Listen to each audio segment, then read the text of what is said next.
Hey guys, and welcome back to my channel. If you are already subscribed, thank you. I appreciate all of you. If you are new here, welcome. My name is Shai, and please make sure you hit that subscribe button because my channel is a secret society and all I ask for is trust and your subscription. Why does my mind go blank after that? Am I well? Whatever.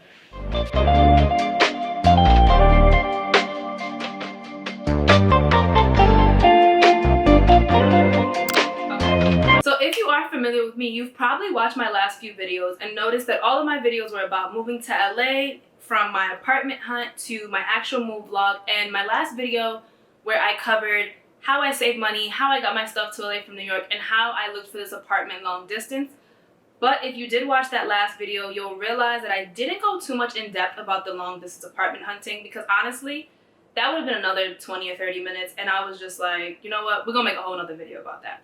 So today I'm gonna cover what apps I use to find my apartment, some things to think about in your apartment checklist, and then some must-haves on your apartment checklist that I think not everyone includes when they're looking for an apartment, just because we're always so caught up on the cosmetic things and how we want the apartment to look. We don't think about other things like what your neighbors are like, what your management company is like. So today we're gonna cover all of those things. But first, I want to start with what apps I use to find my apartment. So the main three apps that I use were Apartment List, Zillow, and Trulia. But as a bonus, I use Yelp as well. But I'll kind of get into how Yelp helped me out after I explain the first three apps. So Apartment List, Trulia, and Zillow are probably apps that you all have heard of. You put in a zip code and it'll show you what is for rent or what is for sale in the area that you are looking in. So I use that to find different apartments and just kind of figure out where exactly I want it to be in LA. Those apps help you filter out things like your amenities, how much you want to pay, are pets allowed, if it's near transit lines, all those kind of things. And then once you kind of filter it out and put all those things that you want, it'll give you a list that's curated according to what you wanted. And if you sign up and have an account, it'll periodically send you emails and notifications about different apartments that are available in those areas. Now, out of the three, the one that I liked the most was Apartment List. Apartment List it was just like Zillow, but on steroids. Because with Apartment List, you also put in your amenities, what you want, your price range, how far you want to be from work. And then once it takes that, the algorithm does something really interesting and it gives you lists, but it kind of gives you different types of lists. So for example, you can put in whatever you want and then it'll give you a list that says, with a combo of all your amenities, location, and price range you want. But then there's also a list like slightly out of your price range, all your amenities, in the heart of where you want to be with added bonuses. A little bit cheaper but farther out but has all the amenities. Like it'll just give you all types of combinations because sometimes the price range you want and the location you want may not really match up. An Apartment List kind of finds you different areas based on your criteria and your price range that make the most sense for you. So I think that one's a really dope one, and I use that one to kind of decide my short list of apartments. So I would use Apartment List to find just like my short list, what apartments that I was really interested in, and then I would take those addresses and put it in Trulia. Because Trulia to me felt like, I don't know, it just felt the most pleasing to look at. It had the best user experience to me. Zillow and Trulia are pretty much neck and neck, so I would put it in Zillow or Trulia, honestly. I went between both apps. Neither one is better. I do actually like that Trulia gives you an income range. So I'm lying. Trulia is a little bit better because it gives you that income range. It'll tell you on average how much the people make in that area, and it'll kind of let you know if you're in the right spot. Like, can I afford this place? Can I not? So once I would put the addresses in my short list from Apartment List into Trulia or Zillow, I would look to see if the realtor was verified. That's really important because Zillow and Trulia will allow you to see if realtors are verified, because those apps, people just upload things. So there are possibilities of getting scammed. So you definitely have to do your due diligence and make sure you're paying very close attention to these listings and to the realtor. When you reach out, does it feel sketchy? Like, use your gut, because honestly, if you're looking for an apartment in LA and you're in New York like I was, it's a combination of doing your due diligence and using your gut. Because sometimes, like, you won't find this realtor anywhere on the internet. And then you have to kind of figure out, like, damn, do I trust this person? Do I know if they're legit? Like, I don't want to send them my money, even though you should never send money ahead of time, but you know, application fees, deposits, and all that good stuff. So once I used those 3 apps and I figured out, you know, what apartments were like in the running and I really wanted to live there, that's when Yelp comes in. Because when you look at these apartments on these apps, you can oftentimes see what management company they are. And if it's not a complex and it's a privately owned building, you probably won't find an extensive website about like amenities and prices. But if you can see the management company, you can Yelp and to see what people say about the management company, because that is so important. Are people giving rave reviews about this management company? Do they think they're helpful? Are they responsive? Do they get repairs done on time? What is that actual building like? You know, there was one apartment that I toured in my video that I put out for what $1,400 gets you in LA. And when I looked at the reviews, they were awful, which was actually the apartment that I hated. And I know when you hear Yelp, you just think restaurants and services, but it is very helpful. Like, I looked up my management company now and they had really good reviews. They did have some bad reviews because, you know, people all have different experiences and they have a different threshold of what they think is acceptable and what's not. But if the overwhelming majority of the reviews are positive, you kind of want to check it out. Like, you're like, okay, enough people saw this and said it was a decent place to live. So once you've gotten those 3 apps out of the way, which I think are the most important because your shortlist is like the most important thing, where you want to live, area, amenities, do your research on how much it costs to live in that area. Because if you see an apartment that looks too good to be true, it probably is. For a 2-bedroom in West Hollywood, and it's for $2,300 with in-unit washer, dryer, parking, you know, a gym, and you find that on Zillow or Trulia, it's probably a scam. You have to really know what is the median price for a 1-bedroom, for a 2-bedroom, for a studio in that area. Not saying that you won't find things for cheaper, but for the most part, the renting market is about an average. Like, you know, it'll skew. There are some slightly cheaper, slightly more expensive, but there'll be a main price point that you'll continue to see that's consistent throughout the places you want to live.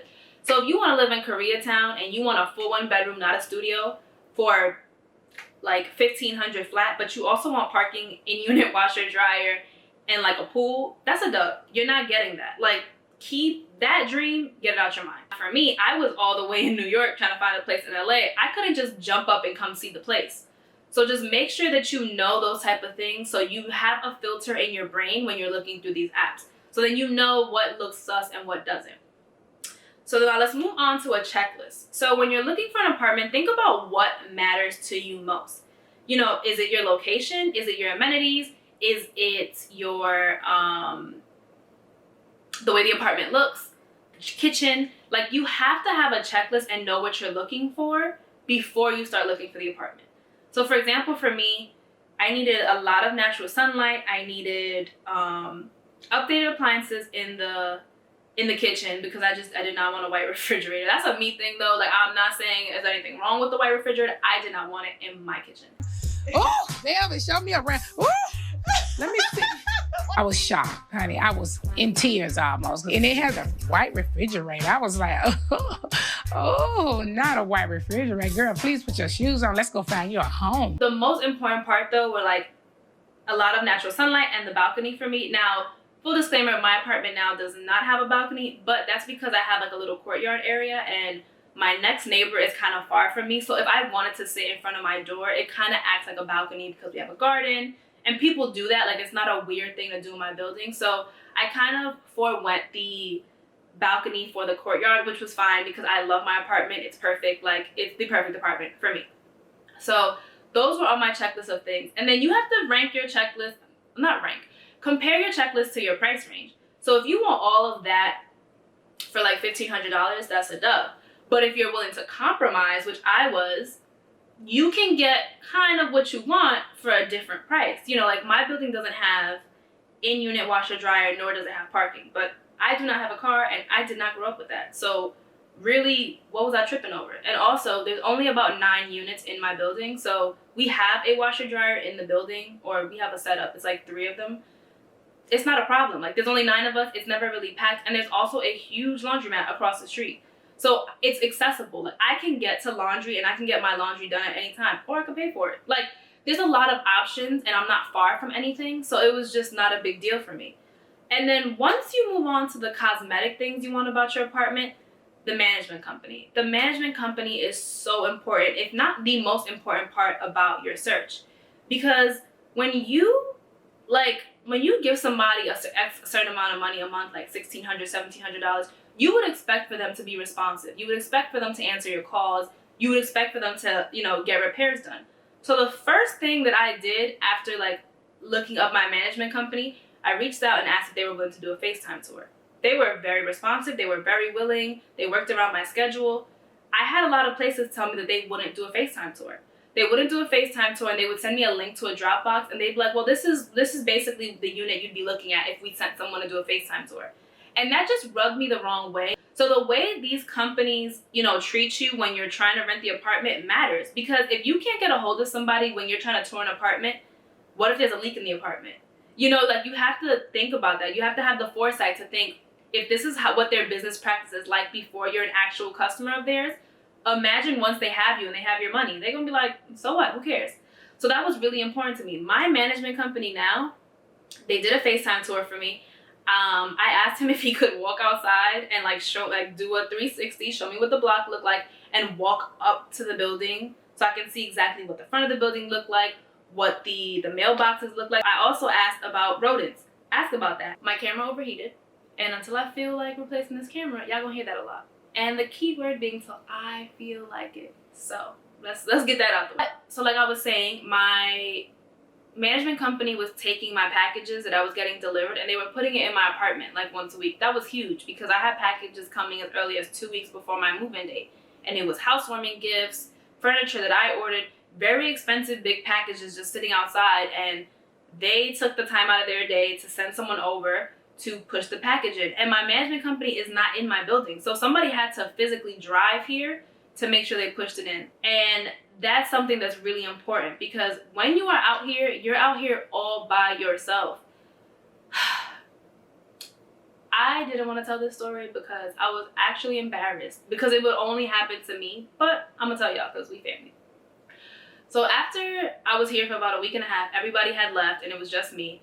I was cleaning my apartment, and if you follow me on Instagram, you'll know that before I got my step stool, I could not reach anything in this apartment. The mirror in my bathroom is super high, the cabinets, everything is made for somebody that's 6 foot. And I am just not that. So I was cleaning the mirror, and I could only get to half of the mirror, so I was just like, all right, I'm gonna just kind of hoist myself up on this sink and get the top. Did that whole sink not just Did that whole sink not just come off the wall?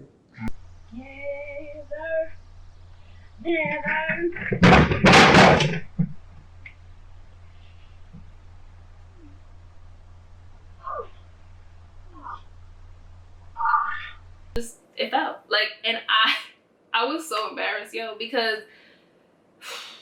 it's kind of just I just got here and I'm already breaking shit. What is that?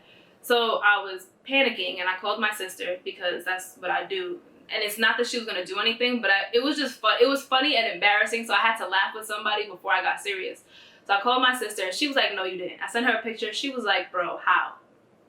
So once we get past that, I call my management company, and this happened to me on a Sunday, which means nobody is in the office on Sunday. I left a voicemail. Monday morning, someone called me ASAP, and they had someone here by 4 p.m. Monday. I said what I said. The last thing that I want to cover is square footage. Now, I know a lot of us are not mathematicians, and square footage and math and those things be having us on the ropes, myself included. I don't know what that means. But if you can get a sense of square footage in your mind, that's going to be key, because a lot of the photos that you're going to see on the apps, on the website, they're smoke and mirrors.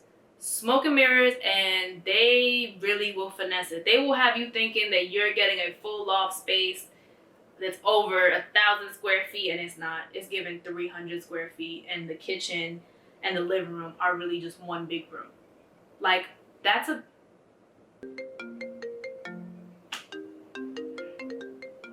I don't know if y'all can hear that, but it's my phone ringing. And who would just call me? That's crazy. I won't speak up, but you call. What is this audacity? Ask the building you live in, like, oh, how many square feet is this unit? Or just even another tip is, so if you see an apartment you really like and you visit it on FaceTime, or you see the pictures on the website, visit something that's close to you with a similar square footage, just so you can see what that feels like. If you walk in, you know, is my kitchen and my living room two separate places, an open concept? Like, how does this space work for me? Because you can FaceTime tour, you can look at the pictures, you can think you really got it right, and then you get there and you feel like you're in a can, or like you're in a really small apartment. So pay attention to that. Read your square footage, the layout of the apartment, if that's important to you. Pay attention to that. And gotta check my notes, because last week I tried to film this video and that shit trash. Not even gonna hold you. Oh, that's it. So yeah, so make sure you're doing, most importantly, due diligence. Do your research. Read about the median income. Read about the median apartment prices. Try to figure out square footage, or at least get a sense of it. Yelp is your friend. Look up those management companies. Look up those realtors.